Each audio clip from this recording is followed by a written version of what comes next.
I just wanted to make one quick disclaimer before we jumped into the nuts and bolts of this episode. My intention with this frame was never to actually sell it. All that I wanted to do was create a frame that I wanted to fly, something that met a lot of my requirements, and over time it kind of developed into something that a lot of people were interested in. So that's the only reason that this is coming out on the market. So when you look at the price and the things that I'm about to say, I'm not trying to sell it to you. I'm trying to say, this is why I love this thing and it's why I fly this. It's just the thing that I wanted to make and it's what I wanted to see in a frame. So just take that as you will as you move into the video, just to kind of understand kind of the perspective from which I'm coming. I'm not trying to sell a product, I'm just trying to create something that I want to fly. Today I want to talk to you a little bit about my creation, the Atmospheric Adventures Kratos. I've been working on this frame with Atmospheric Adventures. Alan over there has been helping me realize how the quad will show up in a 3D environment. So he's been helping me put it into an AutoCAD or SolidWorks or something like that to actually make this into a reality. And I've been kind of providing him with philosophies and thoughts. Some of those things which I want to go over with you today. The Kratos is a 6-inch capable Stretch X racing quad. I built this quad entirely for the purpose of being durable, fast, and precise on a race course. Basically what I did when I was creating this was I kind of sat back and I thought, I just tried to figure out what are the things that I want in a quad? What are the characteristics of quads that I've used in the past that I want to see realized into one kind of awesome beast? And that's what you're seeing here. This is the Kratos. As you can see, the Kratos is stretched, so you've got a little bit more length from here to here than you do from here to here.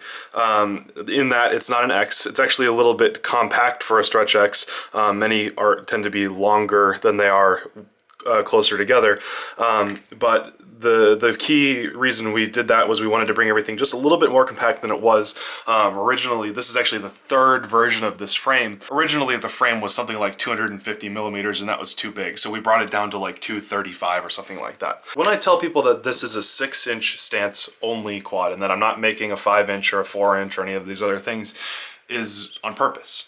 So with a 6-inch capable quad, first of all, you have the option of running 6-inch propellers. Like, first of all, that's pretty obvious.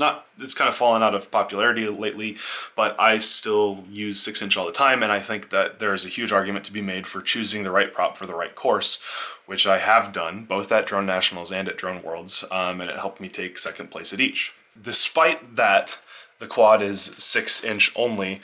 The weight loss, or the weight gain, I guess, is about like 9 or 10 grams. It's nothing. I mean, sure, there could be an argument made for saving every single gram, but I think in the end, what matters is the flight characteristics and how well it flies.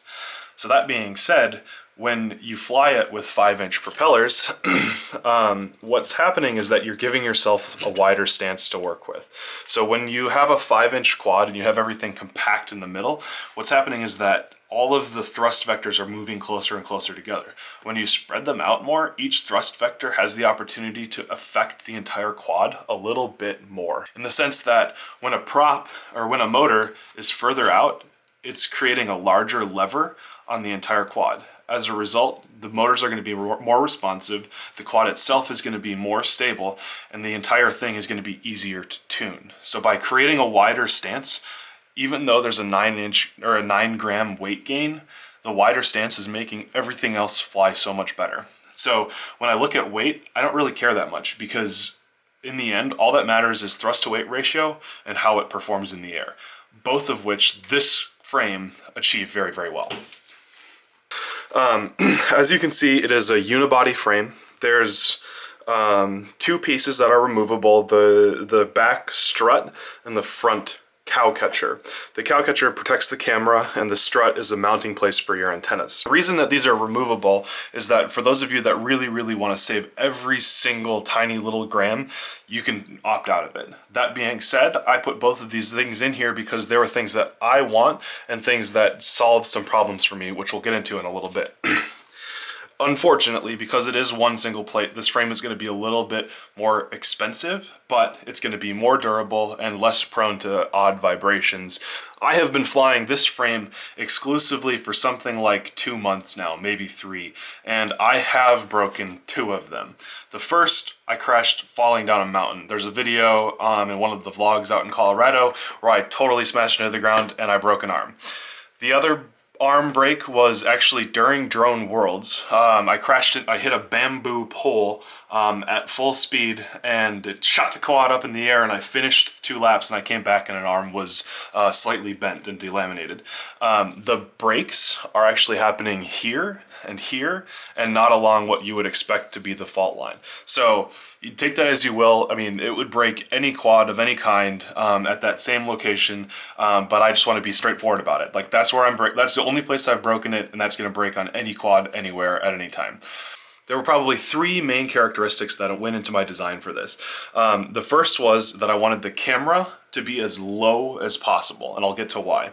I wanted the VTX to be perfectly protected, which it is, and I wanted the antenna to be mounted in a rigid way that's not going to break the carbon when the antenna gets smashed. So let's jump into those 3 things. The first is, you can see the cameras here. What is hard to see on the camera, on this camera, is that the bottom of the HS1177 here actually comes out the bottom of the frame. Now the reason for that is because it's going to allow the lens to be as low as possible.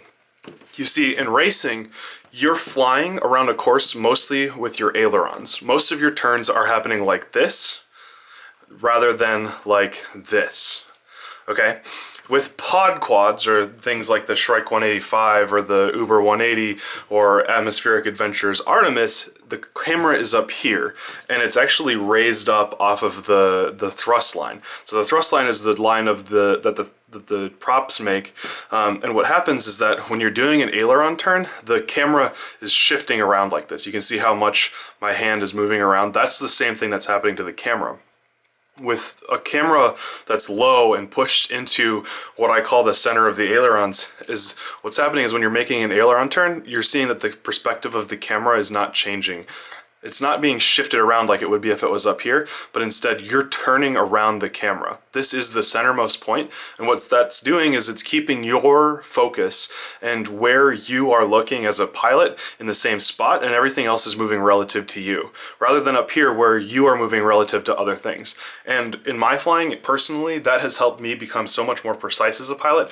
Whether or not that's placebo or I can't say, and I think that no matter what you fly, once you get used to it, it's good. But flying this feels way better to me personally than anything else that I've ever flown.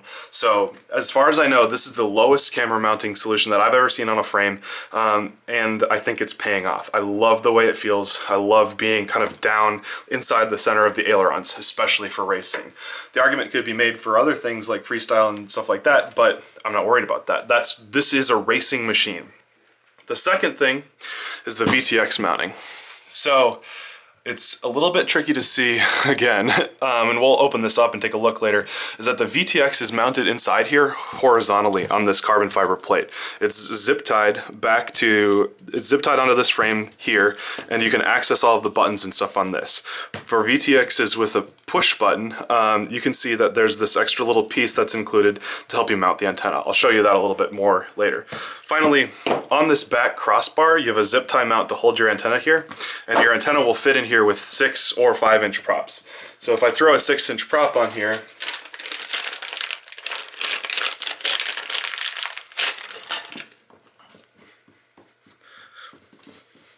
and yes, I know that these are the same direction.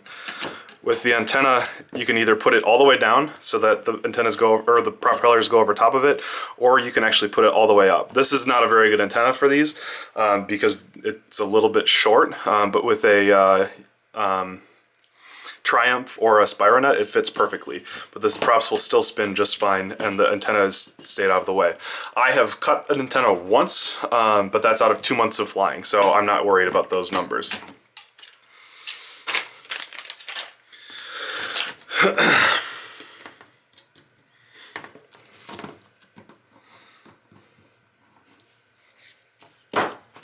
So let's pop this open and take a look inside at how everything's mounted.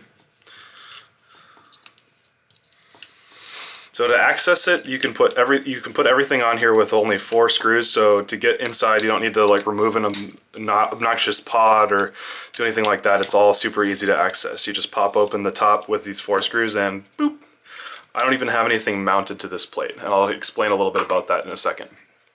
So in here you've got your camera mounted on these 2 side plates. The plates have a little dropped thing. That's what helps get the camera super low.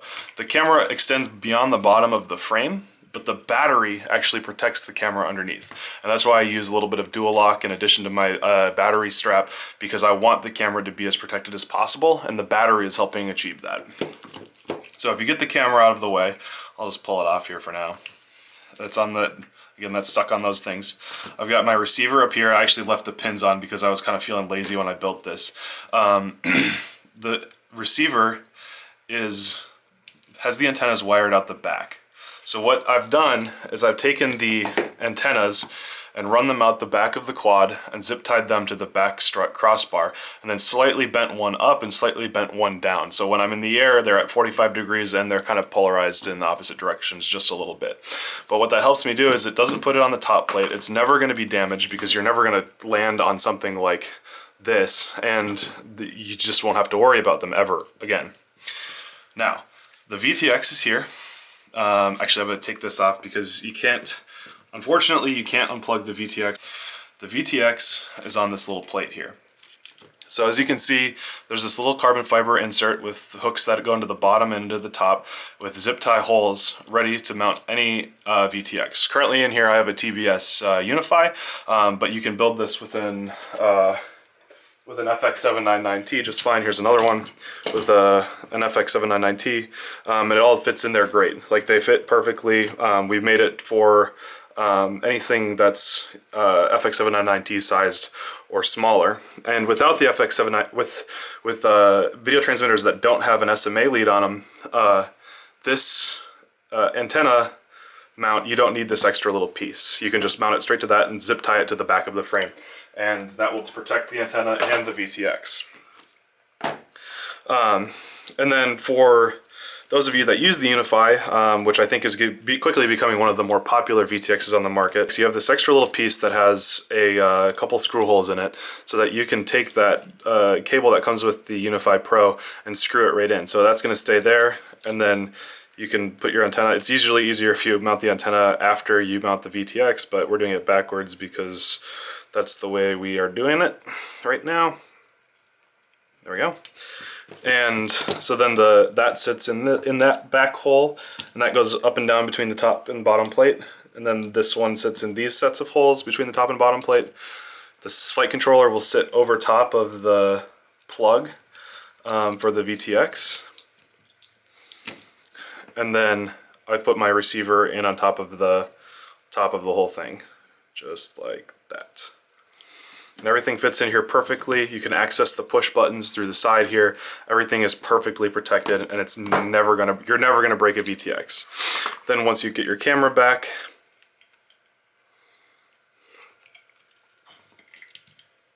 you can mount everything up on here, and then the top plate has some holes in it for these vertical pieces. Everything just goes perfectly into place, and you can screw it down.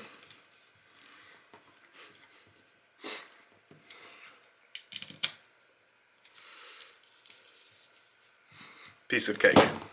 So that is this frame in a nutshell. I think it makes an amazing combination of weight, durability, and customizability. It's got some features like the lowered camera to give you that better aileron control, and the VTX and antenna mounting are the best that I've ever seen. I'm so sick of breaking 2mm top plates, kind of like on the Shrike, where you need these extra custom pieces to make everything fit right. But by mounting the antenna in this way, I have yet to break a VTX or a plate as a result of it. And then mounting these RC antennas on the back have protected those as well. So this is the Kratos. That's the reasons I love it, the reasons that I put it together. And I am a huge fan. and I think you should check it out if you're interested. That's the Kratos. Again, I was never intending to sell this, but every time I've shown it to somebody, and once they've kind of understood the reasons why I've done a lot of things here, people sign up and say, how can I get one? So we're making it available, and I hope that you check it out. I hope that you love it, and send me the pictures once you get it. So the last thing that I want to talk about is that there's certain frames on the market already that have influenced this, and I want to be sure to give homage to those. First of all, the Multi-Rotor Mania Switchblade was the inspiration for this back plate. The Multi-Rotor Mania Switchblade kind of took after the Black Bolt XBR in that it had those crossbars, but it just had one that was dedicated to antenna mounting, and I'm absolutely in love with it, so I stole that idea. In addition, this is kind of taking after the Obi-Wan. The Obi-Wan's video transmitter mounting and antenna mounting kind of influenced this, in that the Obi-Wan kind of sends the antenna out the back, and the camera has those two side plates. The Shrike V2 was another inspiration. The Shrike was my first experience with a camera that was much, much lower than I use on a pod quad, and so that was kind of where I wanted to take that.